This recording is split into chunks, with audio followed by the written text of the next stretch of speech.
Beyond Light kicks off the next trilogy of stories that we're trying to tell with Destiny.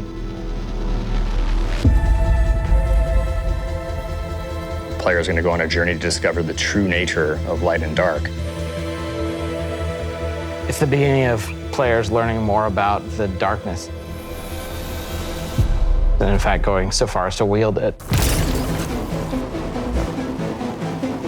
It's about leaving comfort and safety behind, walking a different road than one that you may have believed you were destined for. What makes something bad? What makes darkness dark? Who's right? Who wasn't? How are those learnings going to change the characters that you have gotten to know over the last 6 years?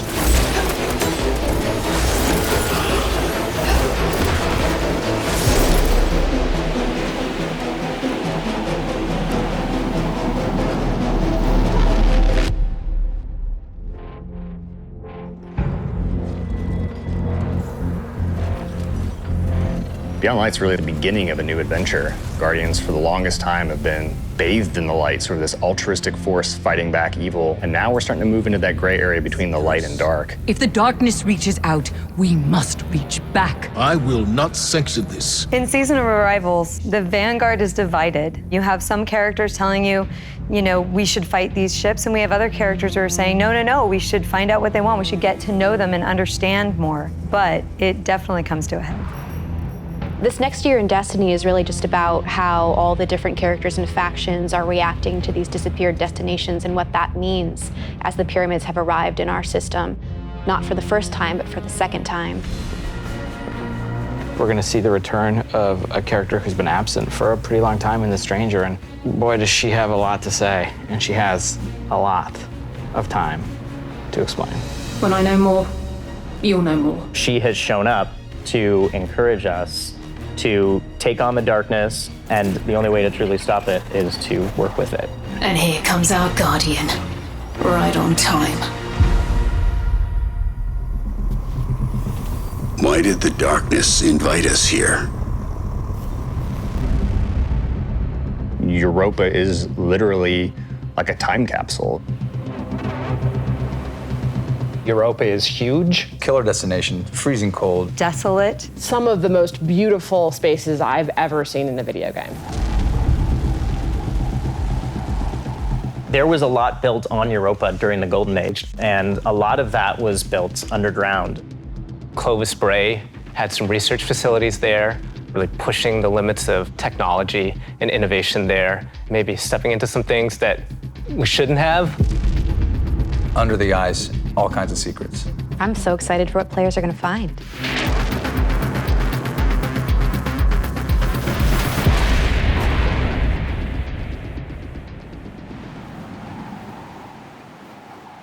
The storm on Europa was actually something we've wanted to do for a long time.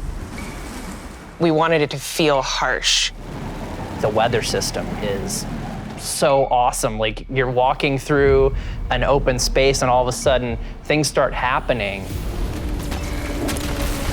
Coming across like Fallen or Vex for the first time, you can barely make out the glow in their eyes. The sound of the wind, the ice will change based on what the weather is looking like. You'll actually feel every piece of the environment changing around you to match the storm.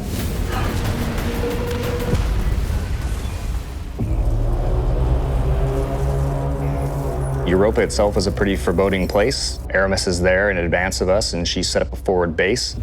She has lieutenants who have gotten their hands on stasis, gotten their hands on the darkness, and they're learning to wield it. One by one, we will rise again.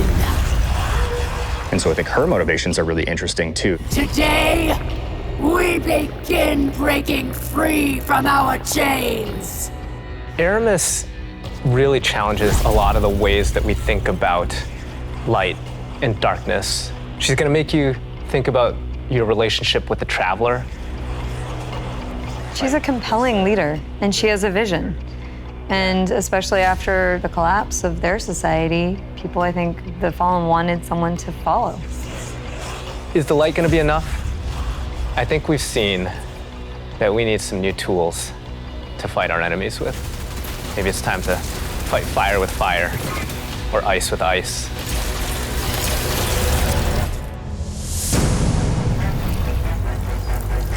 Stasis is, not just a set of new supers, but it's a new damage type. We've got Solar, Void, Arc, and now we've got Stasis. The idea for Stasis all really came back from the gameplay idea of freezing someone. That was kind of the theme that everyone kind of rallied behind. Dima's an amazing concept artist, had some images that really kind of put us on the right path. What really was landing with that was the more crystalline notion. So when we say cosmic ice, that's kind of where the cosmic comes in. Once he freezes solid, I'm able to hit him again and just shatter him in pieces. The pieces break apart and explode into sharp shards that can damage you. So all of that kind of came together when we landed on that theme.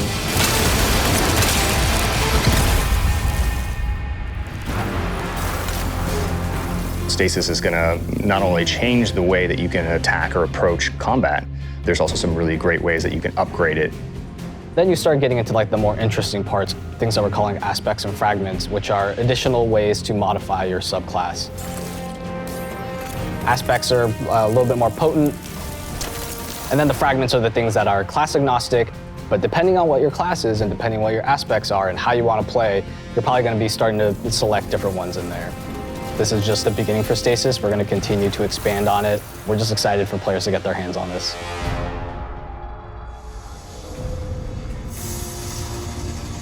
When we're creating a new palette like Stasis, we do what we call a source jam. Everyone on the team blocks out about a week where we can say, okay, you're gonna go out into the world, microphone, recorder, record anything that reminds you of cosmic ice.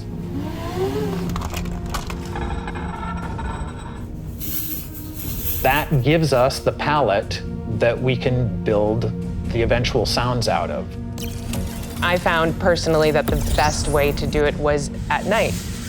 But doing screams, screeches, and blood-curdling yells is a little scary at night.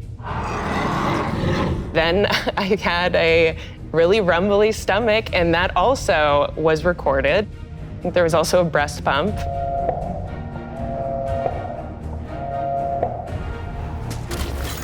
You have to make use of what you got.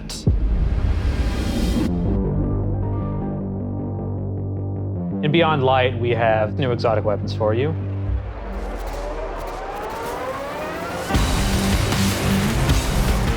No Time to Explain is coming back. Instead of just being the gun that refills your magazine when you land precision hits, you actually get a little time portal, and it starts spitting out rounds alongside you. You can actually have that on top of the Arc Soul, so you can be your own little mini firing squad you build for it. Another one we have is the Lament. It uses up your sword's energy to give yourself a new combo that ends up in a big spinning slash. Probably the largest selling point for a lot of people is that it slices right through barrier champions. I think the largest draw for most people is actually going to be the fact that it is a chainsaw sword. Maybe. Yeah.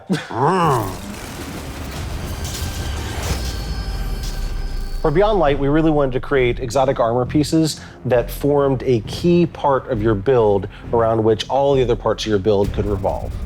For example, the Titan gets the Icefall Mantle, which is a set of exotic arms that looks like it is crafted from Golden Age tech. When you activate it, you sort of slam your arms down, create a burst of stasis energy, and then you cover yourself in an overshield. The Warlock exotic is Necrotic Grip. If you are facing a wave of thralls running at you, you can nail them with your melee attack, and it starts to burst and sort of cascade through the whole group.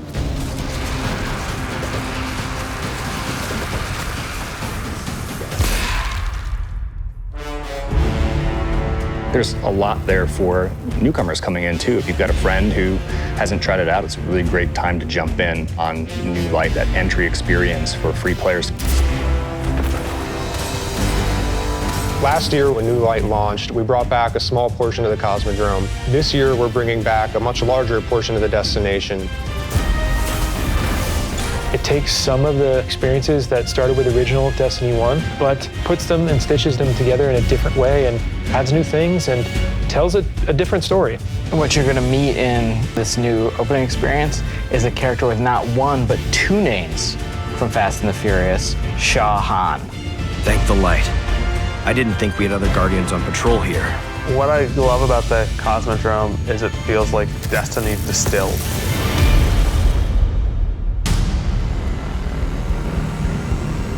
Season of the Hunt picks up where Arrival's left off. Other forces are taking advantage of the darkness to make their move forward, including Xivu Arath, a sister of Oryx, and she's taking this opportunity to build up an army.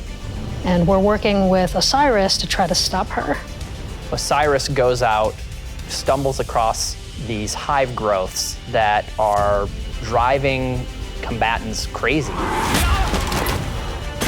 Osiris is in trouble, and of course, you're his only hope.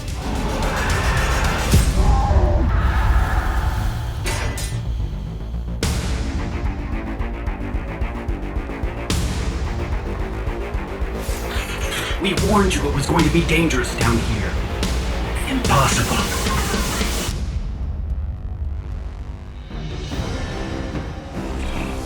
We finally catch up to what we saw at the end of Forsaken, where we saw Aldrin being brought back to life by a ghost.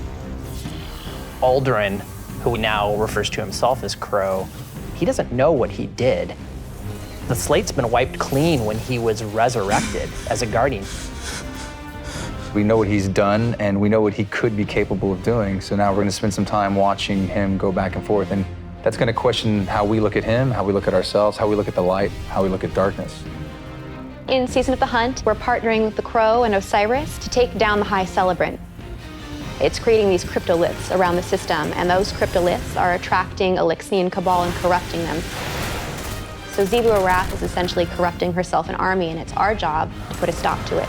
I'm really excited to see Xivu Arath fleshed out more and to find out more about her relationship with Savathun and what that means for year 4 of Destiny.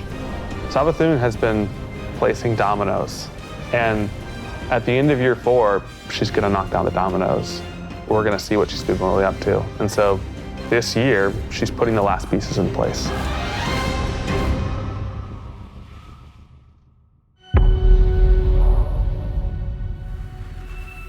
Destiny is just a really incredible world, and there are so many stories for us to tell. We have a lot to look forward to, beyond Light, then the Witch Queen, and then Lightfall, and all the seasonal content between. We feel like we've got a really great way to bring people together. Working through COVID and working through some of the other turmoil in the world right now has been really challenging. I have to admit, I've been pleasantly surprised with how well we've been able to get things done. We're committed to your characters and your community of players. We want to meet you where you are. I think the thing that excites me the most about Destiny's future is how much it's rooted in where we come from. Seeing villains revealed and finding out secrets that we've been hinting at for years. When I look at the team that we're building and continuing to grow and hire, the new leaders that are coming up in Destiny, that gets me super excited. Destiny's best days are ahead of us.